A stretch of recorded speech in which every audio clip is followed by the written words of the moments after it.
Well, more than 2 years after the death of the former Nigerian Senate President, Dr. Joseph Wayas, his body is yet to be laid to rest, even after a funeral committee was set up by former governor of Cross River State, Ben Ayade, in order to prepare for the burial of the deceased.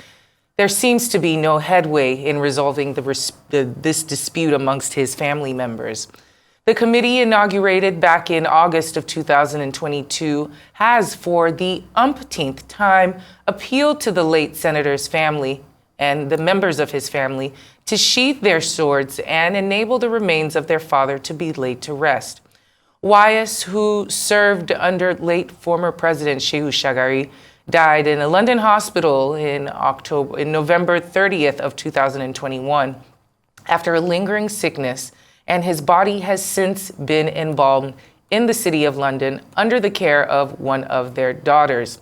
Dr. Dorn Enamhe, who's a convener of Who is Who in Cross River North. He joins me now to give an update on the delay of the burial of the former Senate President. Thank you so much for joining us this afternoon on Newsday. Thank you so much. So could you give us an update? When can we anticipate, hopefully, the laying of the remains of Dr. Wayas? Well, thankfully we found the morgue where the body was kept. Thankfully, too, the governor of Cross River State, Prince Basio II, has accepted to give him a state burial. And reports reaching us from the Senate President, Senator Gospel Akpabi, has said the Senate is also ready to lay their own down in honor. Who is Who in Northern Cross River is a group of community-based people from Ogoja, Obudu, Yala, Obaliku, and Bekwara, who have resolved to join hands with the committee they had that was set up to give the late sage a befitting burial. And that's the committee that went to the UK to get that which most people couldn't find out, that he was not buried and he's still there. The Who is Who has also been able to reconcile and resolve the issues with the family. So as I speak with you, there are no issues anymore. The community where he comes from, Basang in Obaliku, the family, the children, the wife, everybody has resolved to make sure that this burial comes up. And we are looking to April, because immediately we repatriate the corpse from England to Nigeria, it's burial. Everybody's tired. Everybody's tired of the fighting, the quarrels, and now everybody's happy that there's peace in the family and we can now bury him. Well, that's certainly good news that there's movement and the family has decided to sheathe their swords in order to repatriate his body and give him a befitting funeral. But I do want to ask about the multiple committees that were formed in order to get to make sure that this funeral happened and were not able to. Amongst some research, there was a committee that was established, of course, by the former governor, Ben Ayade, at the time, consisting of the former Attorney General of the Federation, Kanu Agabi, as the head.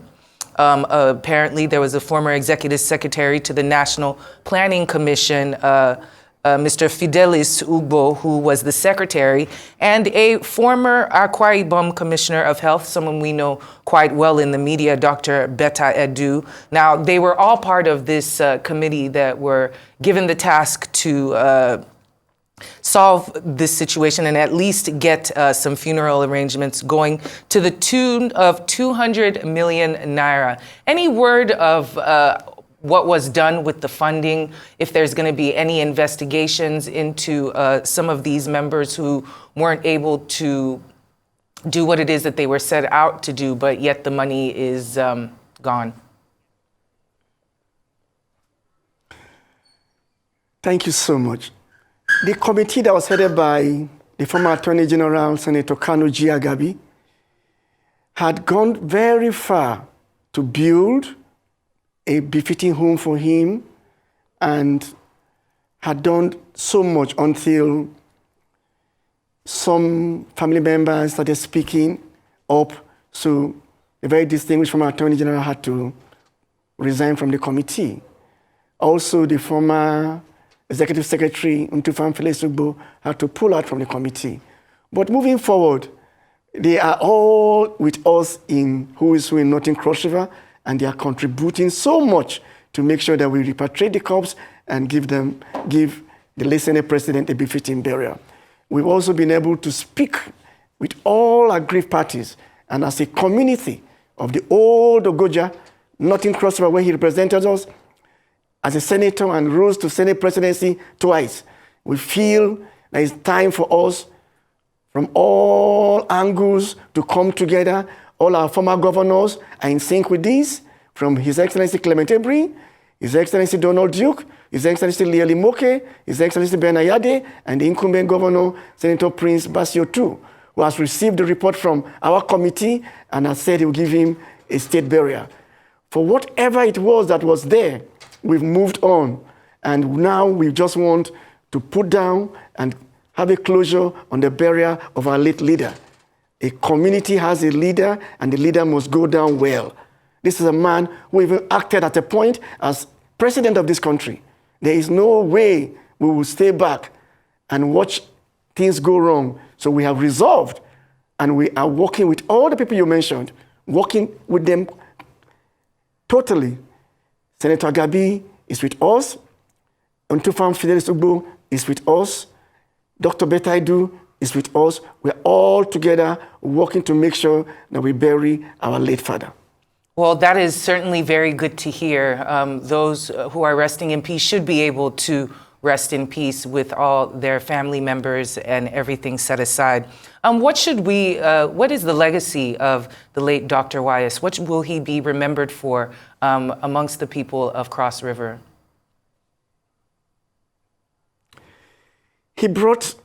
He attracted the Federal College of Education, Obudu, in his time as Senate President, and that school has been able to give back to society so many graduates.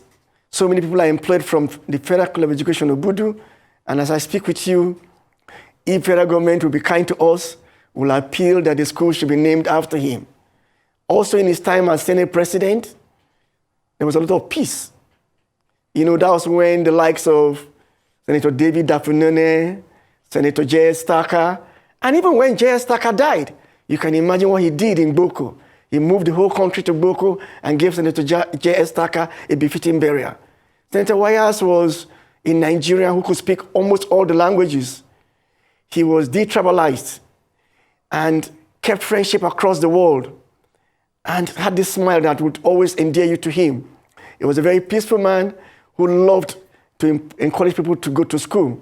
His scholarship program was second to none in Northern Cross River and Cross River, the old Cross River, the southeastern state. And his politics was without bitterness because he could have issues with what is going on, but the next day he's whining and dining with the person. He'll be remembered as a good man, a kind-hearted man, a man who believed in education, a man who gave us the College of Education, a man who sent so many people to school, including people who schooled abroad. He didn't have wealth. He was not a man who wanted to acquire wealth for himself. He just wanted everybody to be happy. And if Nigerian can follow the footsteps of Senator Wayas, then we're all fine. You could see us all coming together because he was a man that affected our lives, a man that made us to know that we came from a community, a man that made us to know that we as a people were part of Nigeria. The third man in the country from Ogoja, how else could we have felt? Just a few. So many things he did, but just a few. Well, Dr. Dorn Enamhe, it's good to have you here. Thank you so much for joining us this afternoon here on Newsday.